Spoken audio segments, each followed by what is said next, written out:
gave and I gave and I gave and I gave and I gave, and I realized that insofar as I gave all that I gave, I wasted all my life. I didn't get anything, and I'm stuck here, in my old age, in my golden years, and I'm just left with just remorse, right? Why was I working so hard? Why did I give so much? Because I missed out on all this happiness that I could have had for myself, right? And insofar as I can look back now, it's in this looking back that this discouragement sets in, right? It's the process is an arduous process. So, according to Nietzsche, the discouragement becomes an inextricable facet of adopting a nihilistic worldview, right? And that's just a bad thing, right? Okay, so that's number one. Number two, I call it the ought deception. It's my phrase, right? The ought deception.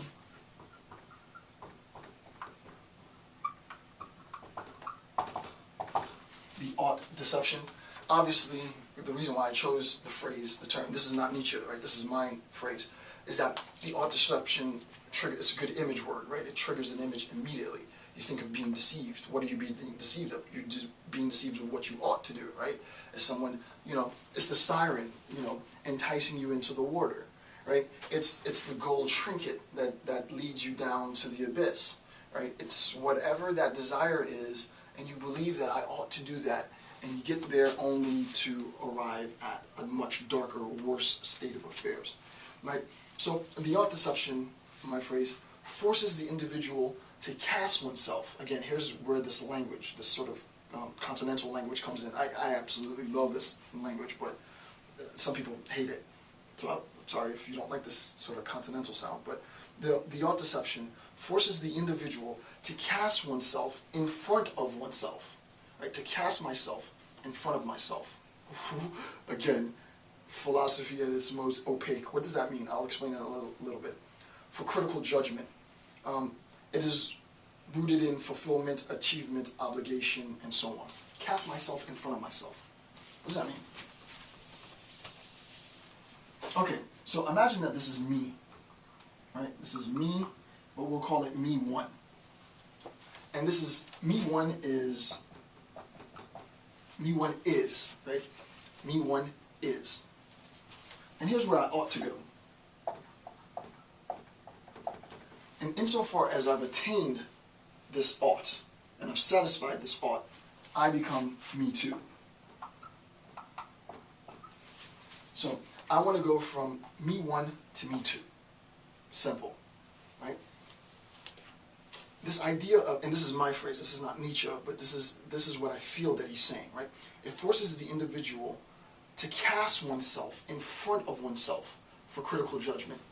When I arrive at this ought, it is impossible for me not to look back at me one, who I used to be, right? So I cast myself in front of myself, right?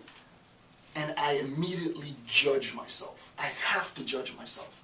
I was a worse person then. I'm better now, right? Uneducated Jason is who I am now, and I want to be more educated. I want to get that bachelor's. I want to get that master's. I want to get that PhD.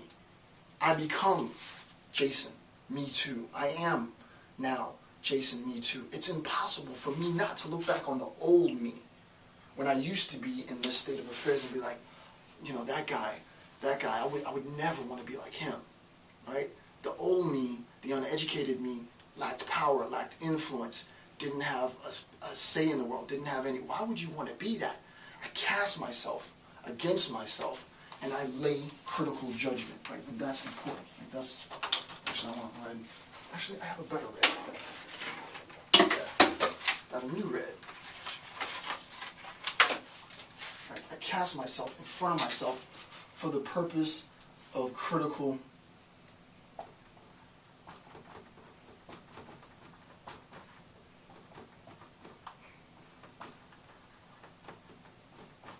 right? I cast myself in front of myself for the purpose of critical judgment. Right? I'm better than I used to be. But insofar as I say I'm better than I used to be, you can see how this perversion sort of unfolds into a slippery slope, right? it's not just the case that I was bad, but people who don't have, I don't believe this. This is an example, right? People who don't have education, people who haven't completed a bachelor's degree, people who haven't completed a master's degree, people who haven't completed a PhD, people who have completed a PhD but aren't working as hard as I am. Oh, they're all lazy. They're all bad people, right? They're not as good as I am, right? If I can cast that judgment against myself, if I can arrive at a state where I've attained what I ought to be, then it's impossible for me not to critically judge who I used to be. Right? The person I used to be is worse than the person I am now. Right? I've attained the very thing that I've tried for years. And you got to do the same, because if you don't do the same, then you're bad like I used to be. Right? You can see how it festers. Right? It becomes really dark. Right? It becomes really dark because insofar as one attains the highest moral value, according to Nietzsche, that is, and I'm trying to do his argument service, is everything starts to collapse, right? I become critical, right? And this critical judgment is justified by the moral imperative, right? It's justified by the moral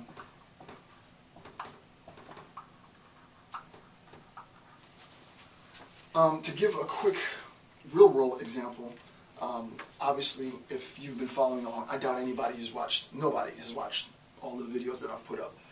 So many of you who even watch me probably didn't see this, but in my theories video, I had a section in the theories video on race theory. And in race theory, Cornel West talks about nihilism, right? And I talked about Cornel West's account of nihilism. In his account of nihilism, he uses this sort of Nietzschean account of nihilism and posits as the highest moral obligation the Protestant work ethic. Right? So now we're going to get a little technical just to show you how this applies yet again. Right? This sort of paradigm applies again. So we posit the Protestant, and this is not me, this is Cornel West, this is his argument. West says, we posit as the highest moral imperative, the Protestant work ethic. And if I am currently in a state of affairs where I do not have this Protestant work ethic, then I need to work harder. So you got to work harder. You got to work harder. You got to work harder. So you say, all right, screw it. I'm gonna start working harder. I'm gonna work harder. I'm gonna work harder. I'm gonna work harder. I'm gonna work harder. And you get your PhD, only to find out that we're in the worst recession since the Great Depression, and the vast majority of people who attain their PhDs aren't going to go on and teach at institutions of higher education. It's rare that it's unfortunate, but it's rare that someone finishes their PhD and ends up teaching at a four-year institution, right? It's a coveted position. And then you think to yourself, what the hell was all of that about? Why did I spend all my life in school getting all this education, amassing all this debt, only to realize that I can't get a job? The whole point was for me to get a job. Yeah, being smart is great, but I wanted to get a job, and now I can't get a job. Right? So the Protestant work ethic then collapses on itself. And you ask yourself, why was I working to begin with? Right? What does this even mean?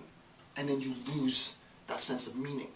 But insofar as you lose that sense of meaning, it goes back to this discouragement. You end up being discouraged, right? Well, what am I going to do now? I got a PhD and I'm unemployed. I don't have a job. Nobody's going to hire me. And then right, it gets worse. It just gets worse. And then the rabbit hole goes dark, black. Right? So the point is, what I wanted to explain in this is to show you that this has real-world application, right? It's not just some heady sort of philosophical stuff. And I can present it like that, and part of the presentation is that, because I like that.